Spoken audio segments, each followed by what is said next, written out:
السلام علیکم ورحمۃ اللہ وبرکاتہ۔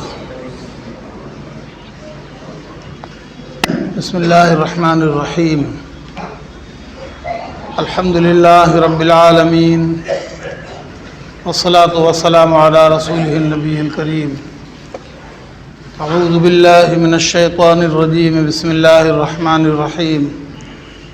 یا ایہا الذین آمنوا اذا قمتم الی الصلاة فاغسلوا وجوہکم وایدیکم الی المرافق وامسحوا برؤوسکم وارجلکم الی الکعبین وإن كنتم جنبا فاطهروا وإن كنتم مرضى أو على سفر أو جاء أحد منكم من الغائط أو لامستم النساء فلم تجدوا ماء فتيمموا صعيدا طيبا فامسحوا بوجوهكم وأيديكم منه ما يريد الله ليجعل عليكم من حرج ولكن يريد ليطهركم وليتم نعمته عليكم لعلكم تشكرون۔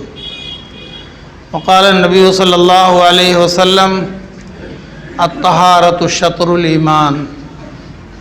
وقال النبی صلی اللہ علیہ وسلم ان امتی یاتی یوم القیامہ غرا محجلین من اثر الوضوء او کما قال النبی صلی اللہ علیہ وسلم۔ اللہ تبارک و تعالیٰ کا ارشاد ہے کہ اے ایمان والو، جب تم نماز کا ارادہ کرو، نماز کے لیے کھڑے ہو، تو اپنے چہروں کو دھو لو اور اپنے دونوں ہاتھوں کو کہنیوں سمیت دھو لو اور سر کا مسح کر لو اور دونوں پاؤں کو ٹخنوں سمیت دھو لو۔ اور اگر تمہیں بڑی نجاست لگی ہے، اولا مستم النساء، عورتوں کے پاس سے آئے ہو، فطہروا، تو پھر بڑی پاکی حاصل کرو۔ بڑی پاکی غسل سے ہوتی ہے۔ اب تک یہ اعضاء جو دھونے اور مسح کرنے کا حکم آیا تو یہ تو وضو کے ارکان ہیں جو آپ سن چکے پچھلے جمعہ کو۔ وضو کے 4 ارکان ہیں: چہرے کا دھونا، دونوں ہاتھوں کا کہنیوں سمیت دھونا، سر کا مسح کرنا اور دونوں پاؤں ٹخنوں سمیت دھونا۔ یہ تو وضو کے فرائض ہیں۔ لیکن اگر بڑی ناپاکی لگی ہے جس میں غسل واجب ہو گیا ہے تو وضو کرنے سے تو وہ پاک نہیں ہوگا، تو حکم فرمایا فطہروا، بڑی پاکی حاصل کرو یعنی غسل کرو۔ یہ حکم تو اگر پہلے یہی حکم تھا، اتنا ہی تھا، اگر اتنا ہی رہ جاتا تو ہم لوگ کس حال میں ہوتے۔ لیکن اللہ کا کرم، اس کا احسان دیکھیے اپنے بندوں پر کہ اپنے بندوں کی آسانی اور سہولتوں کے لیے اللہ تعالیٰ کیا کیا اسباب مہیا کرتے ہیں۔ تیمم کی آیت ابھی اتری نہیں تھی، غسل کا حکم آ گیا تھا اور وضو کا حکم بھی آ گیا تھا، لیکن تیمم کا حکم ابھی نہیں آیا تھا، اور بندوں کا حال اللہ سے چھپا ہوا نہیں ہے۔ اور اللہ تعالیٰ اپنے بندوں پر مصیبت ڈالنا نہیں چاہتے، تنگی ڈالنا نہیں چاہتے۔ تو دیکھیے پھر کیا ہوا۔ ایک سفر تھا سرکار دو عالم رسول اللہ صلی اللہ علیہ وسلم کا صحابہ کرام کے ساتھ۔ تبوک سے واپسی تھی۔ ایک جگہ اللہ کے نبی صلی اللہ علیہ وسلم نے صحابہ کرام کو ٹھہر جانے کا حکم فرمایا، مقام بیدا میں۔ صحابہ کرام ٹھہر گئے۔ اس کے بعد کچھ وقتوں کے بعد اللہ کے نبی صلی اللہ علیہ وسلم نے اعلان فرمایا کہ اب چلیں۔ تو لوگ چلنے کی تیاری کرنے لگے۔ اسی درمیان حضرت عائشہ صدیقہ رضی اللہ عنہا جو خود حضور پاک صلی اللہ علیہ وسلم کے ساتھ تھی سفر میں، انہوں نے اپنا ٹٹول کر دیکھا تو وہ ایک ہار جو سفر میں جاتے ہوئے انہوں نے اپنی بہن یعنی اسما رضی اللہ عنہا سے مانگ کر پہن لیا تھا۔ ناجائز تو نہیں ہے بہن سے مانگنا اور اپنے شوہر کے ساتھ سفر کرنا، اپنے شوہر کے لیے تھوڑا سا اپنے آپ کو بناؤ سنگار کرنا، یہ تو مطلوب ہے۔ ہمارے یہاں معاف کیا جائے جو حالات ہیں، آج کی عورتیں اپنے شوہروں کو دیکھ کر اپنے آپ کو بگاڑ لیتی ہیں تاکہ ان کو پتہ چلے کہ ہم کتنی کشٹ میں زندگی گزار رہے ہیں۔ اچھا کپڑا رکھ دیں گی، برا کپڑا پہن لیں گی، اپنے شوہر کو دکھلانے کے لیے کہ تم نے ہمیں کچھ دیا نہیں ہے، کھانے کو چھیچھڑا دیا ہے، پہننے کو چیتھڑا دیا ہے۔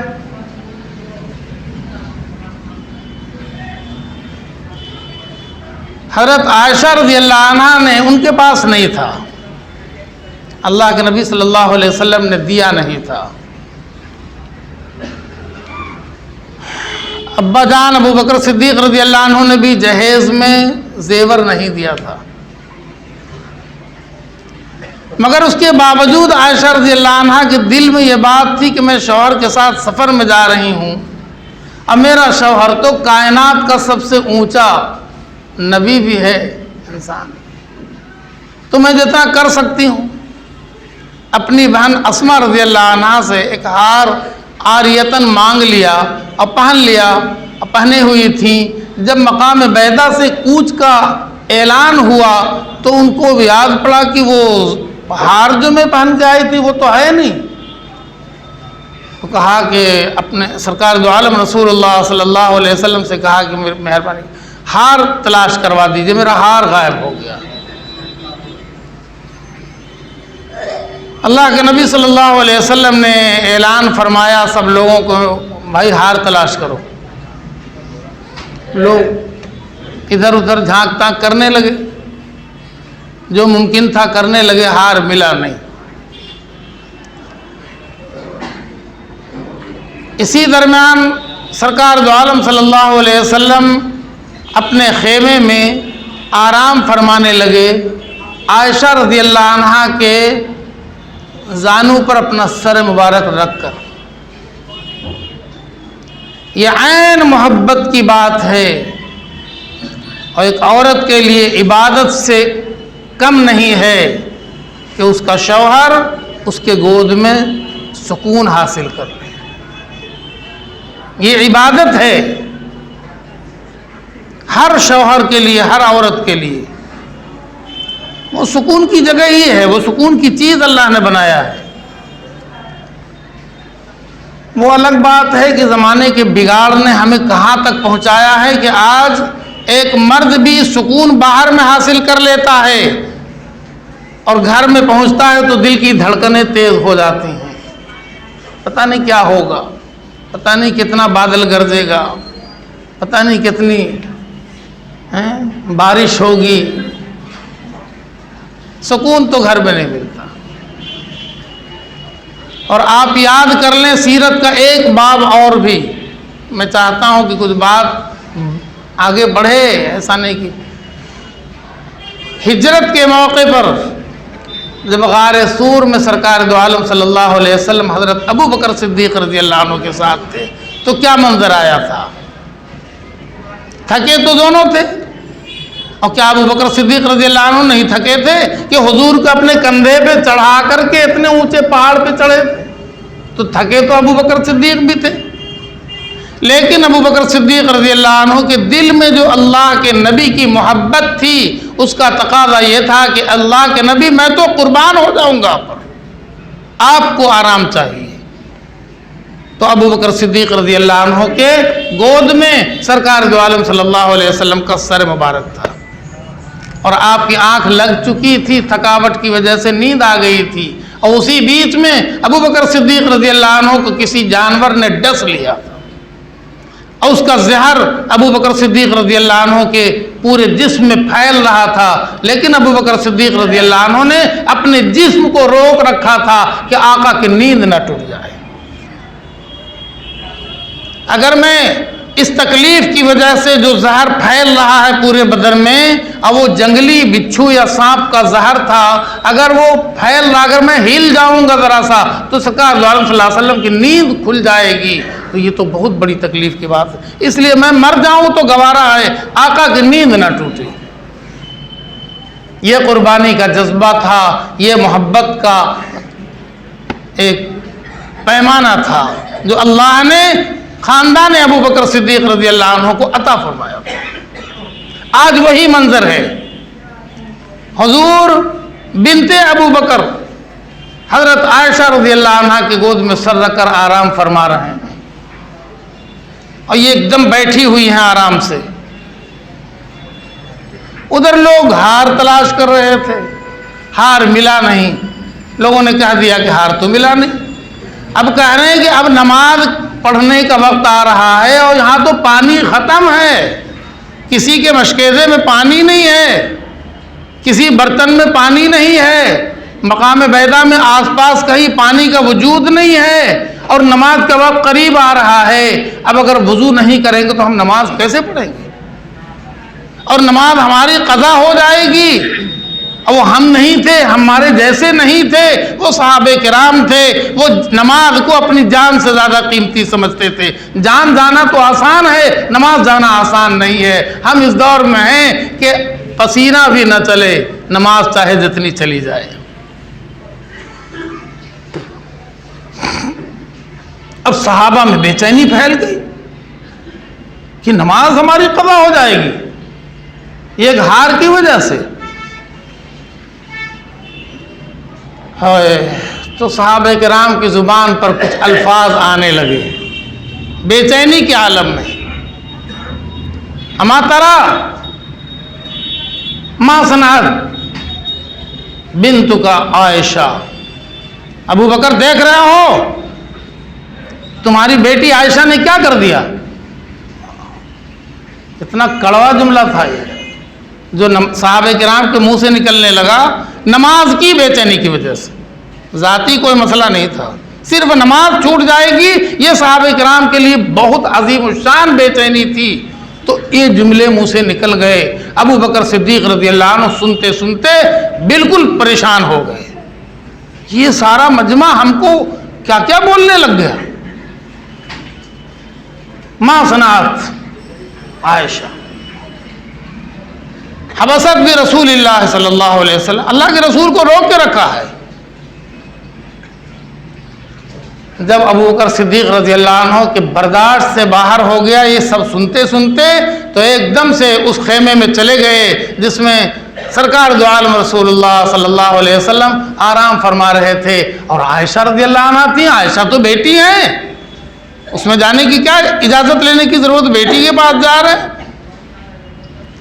تو اندر جا کر دیکھا کہ عائشہ بیٹھی ہیں سکون سے، آقا سو رہے ہیں ان کی گود میں سر رکھ کر کے، تو بول تو نہیں سکتے تھے، ادب بھی اپنی جگہ ملحوظ تھا اور غصہ کو بھی اتارنا تھا۔ تو سیرت کی کتابوں میں حدیثوں میں لکھا ہے کہ پیچھے کھڑے ہو کر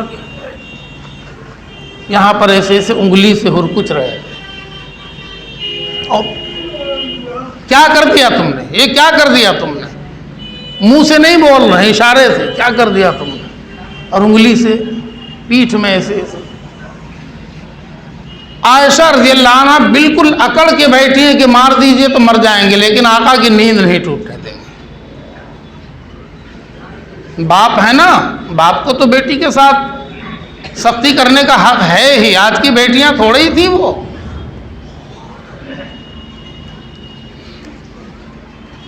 ایک دم اپنے آپ کو روکے ہوئی ہیں، اسی طرح جس طرح ابو بکر صدیق رضی اللہ عنہ نے غار سور میں اپنے آپ کو روکا تھا۔ آج بیٹی نے باپ کی مثال قائم کر دیا، ہلی نہیں، اور یہ کچھ بول کے باہر واپس چلے گئے۔ اللہ تعالیٰ سب منظر دیکھ رہے تھے، زمین پر کیا ہو رہا ہے، میرے نبی کے ساتھ کیا ہو رہا ہے، میرے پیارے صحابہ کے ساتھ کیا ہو رہا ہے، اے جبرائیل اترو۔ اب حضرت جبرائیل امین اوپر سے 7ویں آسمان سے قرآن پاک کی آیت لے کر ایک دم سے 1 سیکنڈ میں آ گئے نیچے۔ وَإِن كُنتُمْ جُنُبًا فَاطَّهَّرُوا وَإِن كُنتُمْ مَرْضَىٰ أَوْ عَلَىٰ سَفَرٍ أَوْ جَاءَ أَحَدٌ مِّنكُم مِّنَ الْغَائِطِ أَوْ لَامَسْتُمُ النِّسَاءَ فَلَمْ تَجِدُوا مَاءً فَتَيَمَّمُوا صَعِيدًا طَيِّبًا فَامْسَحُوا بِوُجُوهِكُمْ وَأَيْدِيكُمْ۔ آیت آ گئی، حضور پاک صلی اللہ علیہ وسلم نے آنکھ کھولا، کھڑے ہو گئے، خیمے سے باہر نکلے، صحابہ کرام منتظر تھے، حضور پاک صلی اللہ علیہ وسلم نے یہ آیت سنا دیا کہ ابھی ابھی تازہ تازہ یہ آیت اتری ہے، تمہارے لیے اتری ہے۔ اس سے پہلے یہ آیت کسی کے لیے نہیں اتری تھی، تیمم کا کوئی مسئلہ نہیں جانتا تھا، کوئی حکم نہیں آیا تھا۔ اب دیکھو آ گیا، کیا آیا؟ اگر تم بیمار ہو یا سفر میں ہو یا تم میں سے کوئی بیت الخلاء سے آئے یا کوئی اپنی بیوی کے پاس سے آئے اور پانی نہیں ہے، فلم تجدوا ماء، یہاں پر پانی نہیں تھا اور پانی نہیں ہے، فتیمموا صعیدا طیبا، پاک مٹی پر تیمم کر لو، اور تیمم کا طریقہ بھی بتا دیا۔ فَامْسَحُوا بِوُجُوهِكُمْ، اپنے چہرے پر ہاتھ کو پھیر لو، وَأَيْدِيَكُمْ، اپنے دونوں ہاتھ پر مٹی پر مار کر کے دونوں ہاتھ پر پھیر لو، چلو پاک ہو گئے، بڑی ناپاکی سے بھی پاک ہو گئے، چھوٹی ناپاکی سے بھی پاک ہو گئے۔ مَا يُرِيدُ اللَّهُ لِيَجْعَلَ عَلَيْكُمْ مِنْ حَرَجٍ، اللہ نہیں چاہتے ہیں کہ تم کو مشکل میں ڈال دیں، وَلَٰكِن يُرِيدُ لِيُطَهِّرَكُمْ، لیکن اللہ چاہتے ہیں کہ تم کو بالکل پاک کر دیں۔ وَلِيُتِمَّ نِعْمَتَهُ عَلَيْكُمْ، اور اللہ چاہتے ہیں کہ اپنی نعمت تم پر پوری کر دیں۔ وضو غسل کا آیا حکم تھا تو ابھی نعمت پوری نہیں ہوئی تھی، وضو کا حکم آیا تھا ابھی بھی نعمت میں کمی باقی تھی، اب تیمم کا حکم آ گیا، نعمت پوری ہو گئی۔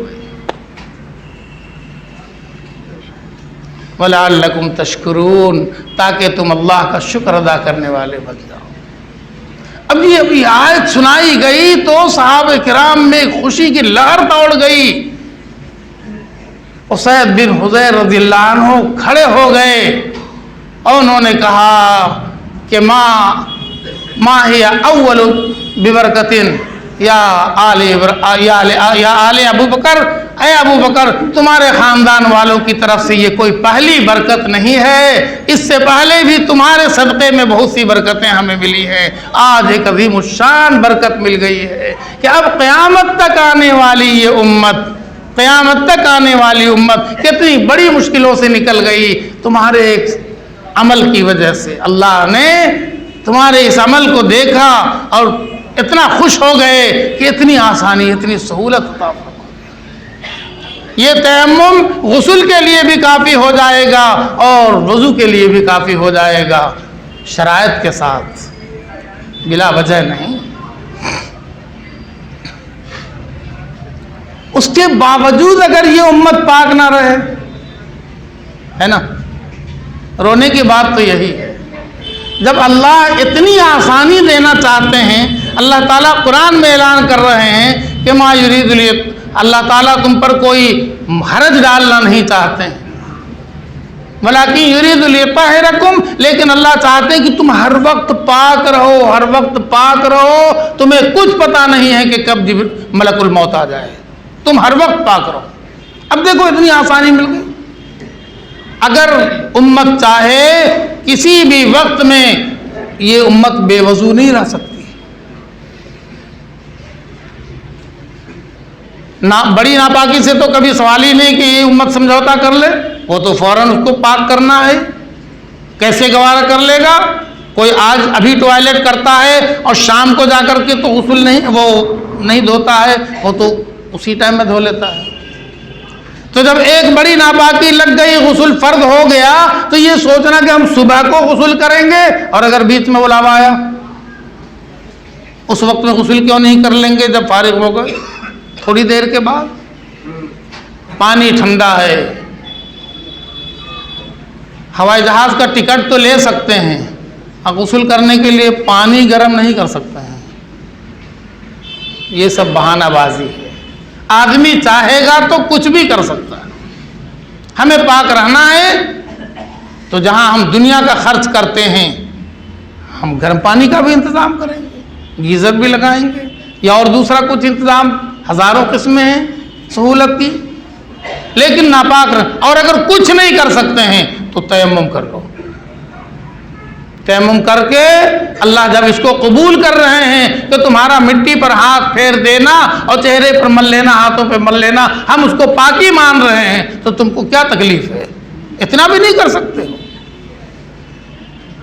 ہر وقت پاک رہنا چاہیے۔ پاکی کو اس امت نے کیا سمجھا ہے اور اللہ نے اس امت کو کیا سمجھانا چاہا ہے؟ اللہ تعالیٰ، اللہ کے پیارے نبی صلی اللہ علیہ وسلم نے فرمایا الطہارۃ شطر الایمان، طہارت پاکی ایمان کا ایک جز ہے۔ اب بتائیے، ایمان کا جز قرار دیا، کیا مطلب ہوا؟ اگر پاکی نہیں ہے تو ایمان مکمل نہیں ہے، ایمان کم ہے۔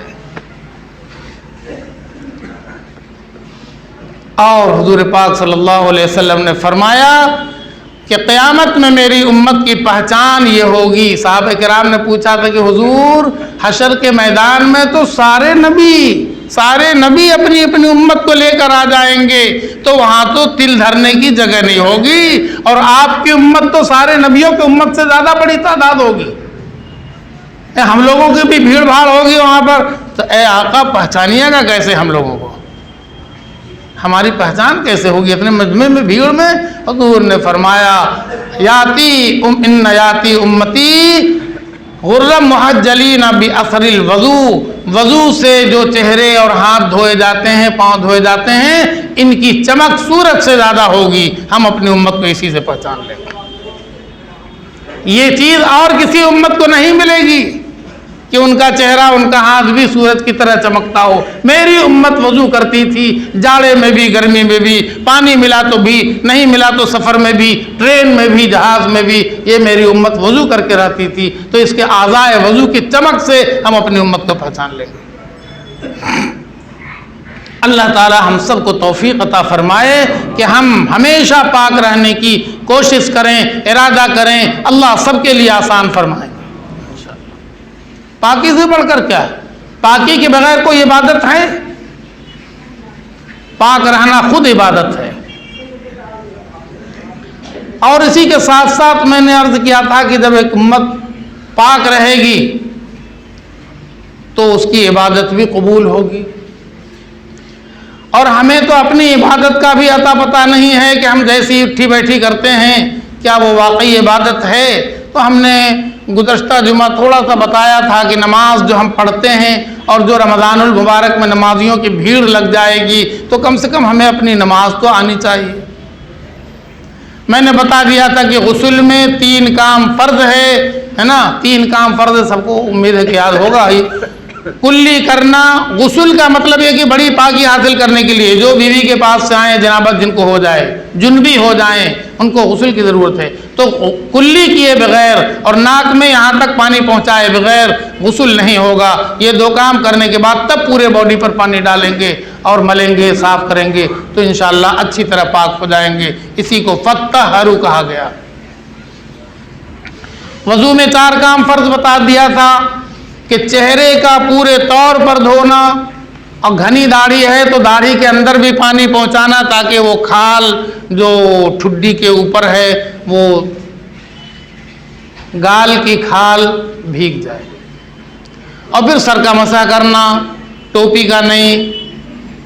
بتا دیجیے گا گھر میں کہ دوپٹے کا مسح نہیں ہوتا ہے، سر کا مسح ہوتا ہے۔ اور سر کب ہے؟ ٹوپی کو ہٹانے کے بعد، دوپٹہ ہٹانے کے بعد، تب سر ہے، اس پر مسح کرنا ضروری ہے، فرض ہے وضو میں۔ اور پھر دونوں پاؤں کا ٹخنوں سمیت دھونا، کہیں پر بھی ذرا سا سوکھا پھوکا نہ رہے۔ اور یہ بھی بتا دیجئے گا اپنے اپنے گھروں میں جا کر کے کہ یہ جو ناخن پالش ہے نا، یہ وضو کا دشمن ہے، ضرور بتا دیجئے گا۔ عورتیں کہتی ہیں کہ ناخن پالش تو ہاں وہ خوبصورتی کی چیز ہے مگر وہ تو ناپاکی کی بھی چیز ہے، اس لیے کہ ناخن پالش کے نیچے پانی نہیں جاتا ہے۔ اور جو عورتیں آٹا گوندتی ہیں نا، اگر آٹا کہیں پر لگا ہوا ہے تو اس کو چھڑا لیں بڑھیا سے تب وضو کریں، اگر ناخن واخن میں آٹا گھس گیا ہے تو وضو نہیں ہوگا، یہ بھی بتا دیجیے گا۔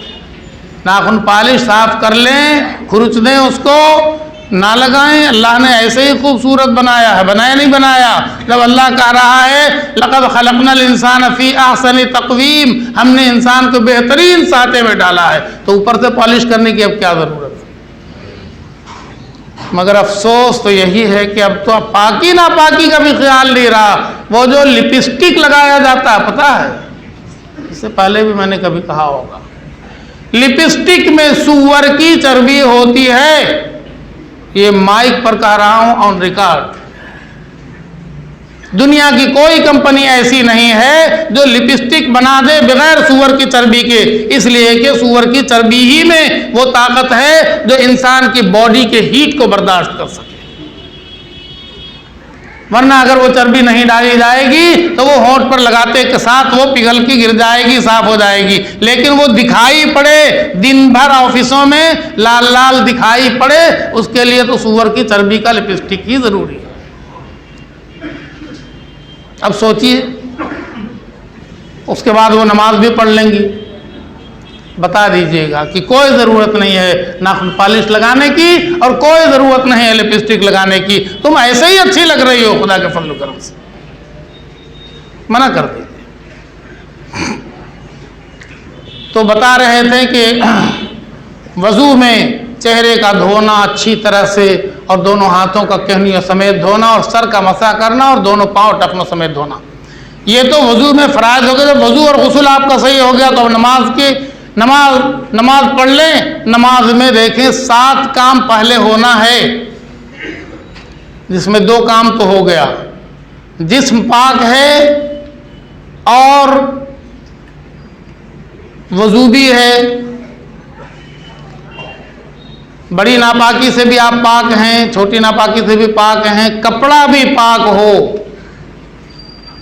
ناپاک کپڑا پہن کے باڈی پاک ہے، کپڑا ناپاک ہے تو نماز نہیں ہوگی، کپڑا بھی پاک ہو، جس جگہ پر کھڑے ہو کر نماز پڑھ رہے ہیں وہ جگہ بھی پاک ہو، اور اگر وہ جگہ ناپاک ہے تو موٹا جانماز بچھا لیں یا موٹی چادر بچھا لیں، پاک چادر اوپر بچھا لیں تاکہ نیچے کی ناپاکی دکھائی نہ پڑے اور نیچے کی ناپاکی کی بدبو یا مہک یا کوئی چیز نظر بھی نہ آئے، تو پھر نماز ہو جائے گی۔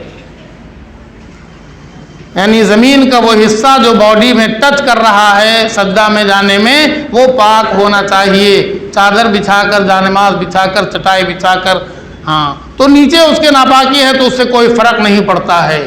کوئی سنڈاس کے ٹنکی پر، سوکھی ہوئی ٹنکی کے اوپر اگر جانماز بچھا کر نماز پڑھ لے تو مکروہ ہوگی نماز، لیکن نماز کے ہونے میں کوئی شک نہیں ہے، نماز تو ہو ہی جائے گی، جگہ وہ جانماز جو بچھایا وہ پاک، اس کے نیچے بہت ناپاکی، کوئی فرق نہیں پڑتا، جگہ پاک ہو، کپڑا پاک ہو، بدن پاک ہو، نماز کا وقت ہو، بے وقت کی نماز، ہاں بدن کا چھپا ہوا ہونا، یہ بھی میں نے بتایا تھا پچھلے جمعہ کو کہ بدن چھپا ہوا ہو، اور آپ کا بدن تو ماشاءاللہ ضرورت سے زیادہ چھپا رہتا ہے،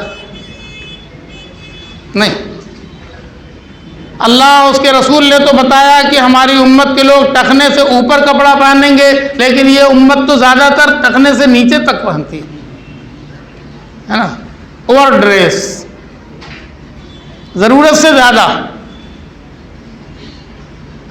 امت کو پتہ نہیں ہے کہ جس نے لمبا لمبا پینٹ بنایا ہے نا، اس کے دماغ میں یہ خلل تھا پہلے سے کہ میاں جی کو اتنا لمبا کپڑا پہنا دو کہ باہر کی گندگی اندر تک مسجد تک لے جائیں، نہ ان کی نماز ہو نہ کسی کی نماز ہو۔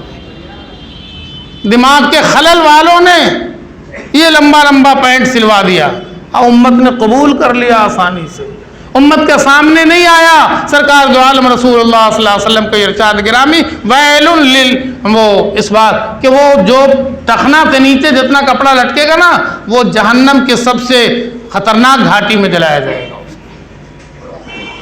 ٹخنے سے نیچے کپڑا پہننے والے کی توبہ بھی قبول نہیں ہوتی ہے، اس کی دعا بھی قبول نہیں ہوتی ہے، ٹخنے سے نیچے کپڑا پہننے والوں کا کیا شوق ہے، کیا فیشن ہے کہ ہم ٹخنا سے نیچے نہیں پہنیں گے تو ہم کیا نامرد ہو جائیں گے؟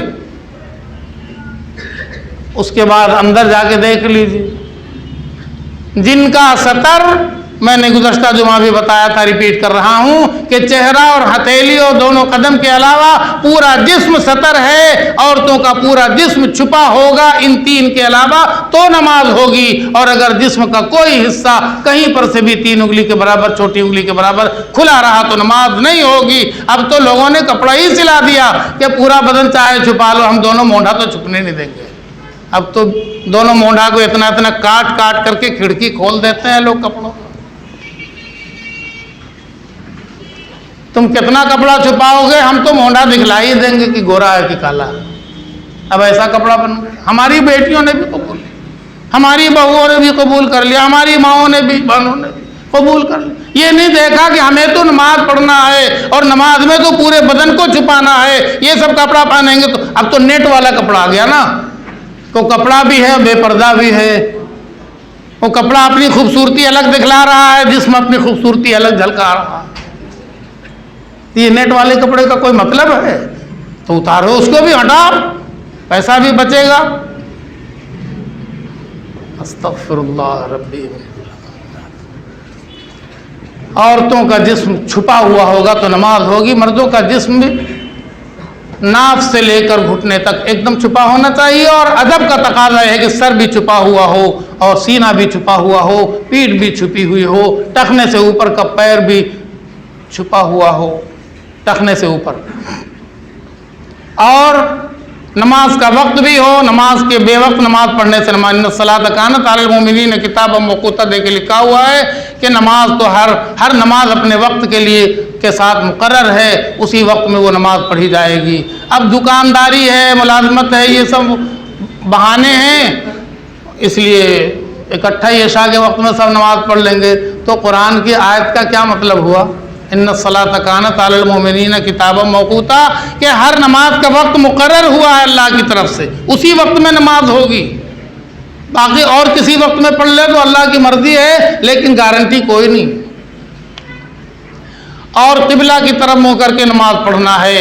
اب سفر وفر میں تو ہم ساری سہولتیں جب رکھتے ہیں تو یہ سہولت بھی رکھیں کہ موبائل میں ایپ ہونا چاہیے جو ہمیں ہر جگہ بتا دے کہ قبلہ کدھر ہے، پھر آپ جہاں نماز بچھائیے، نماز پڑھیے۔ سفر میں باوضو سفر کیجیے، جب نماز کا وقت آ جائے تو گاڑی رکوائیے، گاڑی رکے، یا آپ اتر جائیے جہاں گاڑی رکتی ہے اور دیکھیے کہ نماز کا وقت ہے، مصلی بچھائیے، نماز پڑھیے۔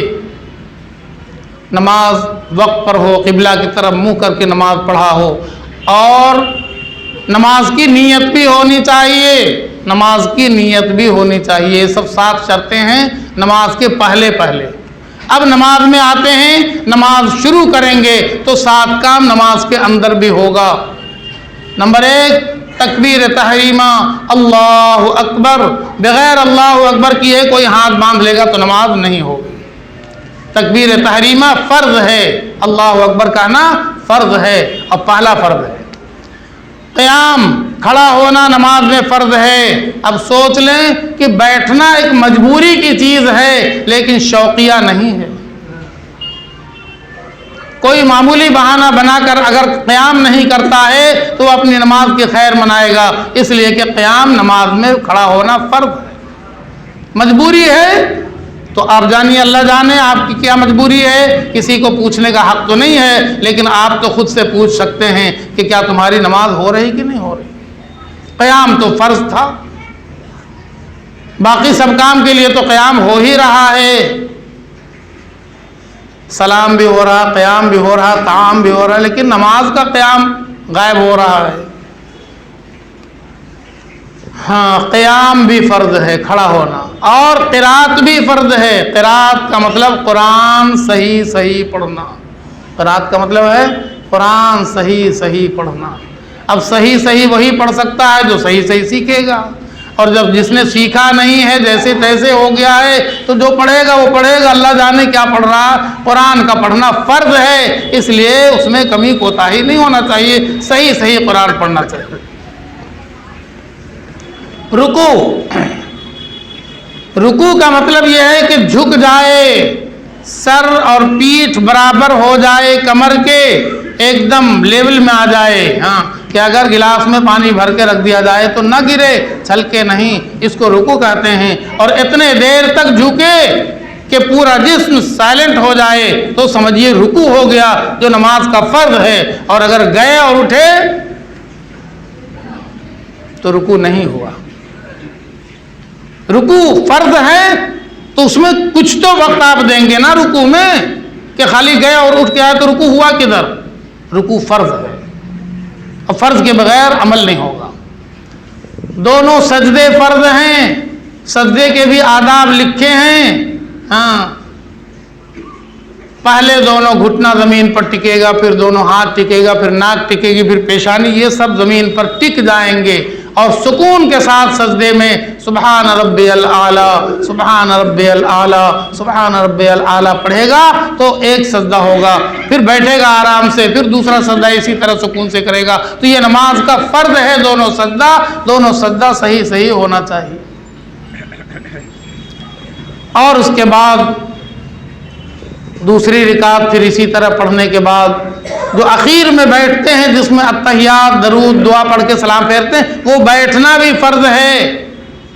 تو یہ نماز کے ارکان ہیں، جو 7 چیزیں نماز کے اندر بتائی گئیں، اللہ وہ بھی صحیح کروا دے، اور جو 7 چیزیں نماز کے پہلے بتائی گئیں، اللہ وہ بھی ہمیں صحیح کرنے کی توفیق عطا فرما دے۔ میں نے ان باتوں کو اس لیے رکھا میرے بزرگوں اور دوستوں کہ نماز اسلام کے ارکان میں سب سے اہم رکن ہے۔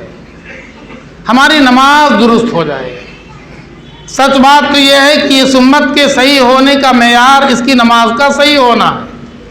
آج ہم میدان میں جنازے کے لیے جب جاتے ہیں تو کچھ منظر بہت خطرناک اور ڈراؤنا دکھائی پڑتا ہے۔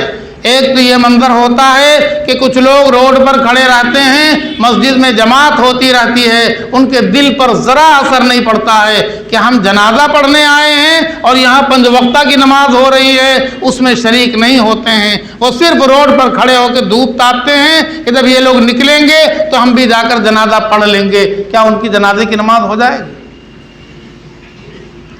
جنازے کی نماز فرض کفایہ ہے، فرض کفایہ۔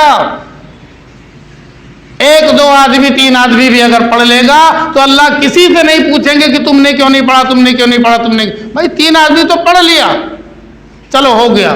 لیکن یہ فرض عین ہے، فرض عین۔ ہر ایک کلمہ لا الہ الا اللہ محمد رسول اللہ پڑھنے والے پر، مرد پر، عورت پر، بالغ پر فرض ہے۔ اس کے بارے میں تو اللہ ایک ایک سے پوچھیں گے کہ تم نے یہ نماز کیوں چھوڑا تھا، اور ان سے تو اچھی طرح پوچھیں گے جن کے کان میں تکبیر کی آواز جا رہی تھی، نماز کی آواز سنائی دے رہی تھی، وہ روڈ پر کھڑے ہو کر کے دیکھ رہے۔ کتنا خطرناک منظر ہے، یہ خدا کے عذاب کو للکارنا ہوا۔ اور اندر جائیے تو صف لگانا مسلمان کو نہیں آتا۔ یہ امت اگر 5 وقت کی صف مسجد میں سیدھی لگا لے تو میدان میں اس کو صف لگانے میں دیر لگے گا۔ اس امت کی تو ٹریننگ ایسی ہوتی ہے کہ 1 منٹ کے اندر ان کی صف بالکل سیدھی ہو جائے، دنیا دیکھ لے کہ ہم کتنے سیدھے ہیں اور ہماری صفیں کتنی سیدھی، تب دنیا کے دل پر آپ کا اثر پڑے گا۔ آج ہم چونکہ اپنی صف لگانا بھی بھول گئے اور اللہ کے آگے سر جھکانا بھی بھول گئے تو دنیا کے دل سے ان کا روب نکل گیا ہمارا، اور آج دنیا ہم کو کوڑی کے دام بھی نہیں سمجھتی۔ اللہ تعالی ہم لوگوں کو اچھے عمل کی توفیق عطا فرمائے۔